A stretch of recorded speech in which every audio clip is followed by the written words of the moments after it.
Real Madrid vs Celta വിഗോ മത്സരം. ഏകദേശം കളിയിൽ റിയൽ മാഡ്രിഡിന് വേണ്ടി മാത്രം റഫറി 9 കാർഡുകളാണ് പൊക്കിയത്. അതിൽ 2 കാർഡുകൾ റെഡ് കാർഡുകൾ. കളി കണ്ടിട്ടില്ലെങ്കിൽ കളിന്റെ ഐലസ് കണ്ടിട്ടില്ലെങ്കിൽ പോയി കാണും. ഭയങ്കര ഫ്ലോപ്പ് ആയിട്ടുള്ള ഒരു മത്സരം റിയൽ മാഡ്രിഡിനെ സംബന്ധിച്ച്. ചോവനി മാത്രമാണ് ഒരു കിടിലൻ രീതിയിൽ നല്ല രീതിയിൽ കളിച്ചത് റിയൽ മാഡ്രിഡിന്റെ ഒരു പ്ലെയറായി എന്ന് വേണമെങ്കിൽ പറയാം. കിലിയൻ എംബാപ്പക്ക് നല്ല രീതിയിൽ ഒരു ചാൻസുകൾ ഉണ്ടാക്കാൻ പറ്റിയില്ല. ബെല്ലിംഗം ഒരു കിടിലൻ ചാൻസ് കൊണ്ടേക്കൊള്ളാക്കി. അതുപോലെ തന്നെ ഗുള്ളൊരു ചാൻസ് കൊണ്ടേക്കൊള്ളാക്കി. ലൈനപ്പിൽ തന്നെ ഏറ്റവും റേറ്റിംഗ് കുറഞ്ഞ ഒരു പ്ലെയറായി മാറി ബെല്ലിംഗം. ഈ ഒരു സമയത്ത് റിയൽ മാഡ്രിഡും ബാഴ്സയും തമ്മിൽ ഒരൊറ്റ പോയിന്റ് ഡിഫറൻറ്റ് ഉള്ള സമയത്ത് ഇതുപോലത്തെ കളി ഒരിക്കലും കാണിക്കാൻ പാടില്ല. ഈ കളി ജയിച്ചു കഴിഞ്ഞാൽ ഒറ്റ പോയിന്റ് ഡിഫറൻസ് വരുള്ളൂ. ഈ കളി തോറ്റു കഴിഞ്ഞാൽ 4 പോയിന്റ് ഇപ്പോൾ ഡിഫറൻസ് വന്നു. ബാഴ്സയും റിയൽ മാഡ്രിഡും തമ്മിൽ 4 പോയിന്റ് ഡിഫറൻസ്. അതുമാത്രമല്ല റിയൽ മാഡ്രിഡ് താഴെയുള്ള വില്ലാറയൽ ഇനി കളി ജയിക്കുകയാണെങ്കിൽ റിയൽ മാഡ്രിഡിനേക്കാളും മുന്നിൽ ചാടും. അങ്ങനെ വരുമ്പോൾ റിയൽ മാഡ്രിഡ് 3ാം സ്ഥാനത്തേക്ക് പിന്തള്ളാണ്. ഇങ്ങനെ പോവുകയാണെങ്കിൽ ഇത്തവണയും സ്പാനിഷ് ലീഗ് എന്ത് ചെയ്യും? റിയൽ മാഡ്രിഡ് നഷ്ടപ്പെടും.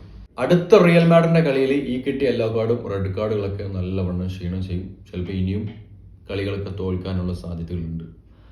So anyway, Real Madrid vs Celta Vigo മത്സരത്തെ നിങ്ങളുടെ അഭിപ്രായങ്ങളും കാര്യങ്ങളൊക്കെ കമന്റ് ബോക്സിൽ കമന്റ് ചെയ്യാം. ഈ സെക്കൻഡ് വൺ നമുക്ക് പറയാനുള്ളത് Neymar junior. Neymar keep trying ആണ് കേട്ടോ. Really he's trying. അവസാനത്തെ റീസെന്റ് ആയിട്ടുള്ള ഒരു 3 സാന്റോസിന്റെ മാച്ച് എടുക്കുകയാണെങ്കിൽ നെയ്മർ ജൂനിയറിന് ഒന്ന് എടുത്തു വെക്കാൻ മാത്രമുള്ള ഒരു പെർഫോമൻസ് ഉണ്ട്. ശരിക്കും പറഞ്ഞാൽ ബ്രസീലിയൻ എ സീരിയയിൽ നിന്ന് റെലിഗേഷൻ സ്റ്റേജിന്റെ അടുത്തെത്തിയ ഒരു ടീമാണ് സാന്റോസ്. 16ാം സ്ഥാനത്തായിരുന്നു. 17ാം സ്ഥാനത്തിലേക്ക് വന്നിരുന്നു. അവിടെ നിന്ന് റീസെന്റ് ആയിട്ടുള്ള 3 മാച്ചുകൾ വിജയിച്ചുകൊണ്ട് ഇപ്പോൾ സാന്റോസ് നിൽക്കുന്നത് 12ാം സ്ഥാനത്താണ്. അതുമാത്രമല്ല ഈ 3 റീസെന്റ് ആയിട്ടുള്ള മാച്ചുകളിലും നെയ്മറിന്റെ പെർഫോമൻസ് പീക്ക് ലെവലാണ്.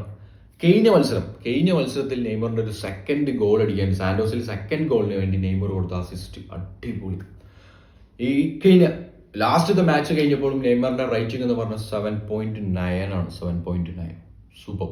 സാന്റോസിനെ സീരിയ എയിൽ തന്നെ പിടിച്ചു നിർത്താൻ വേണ്ടി നെയ്മർ കാണിച്ച കീപ് ട്രൈയിങ്.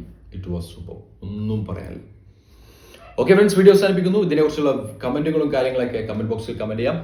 ബൈ.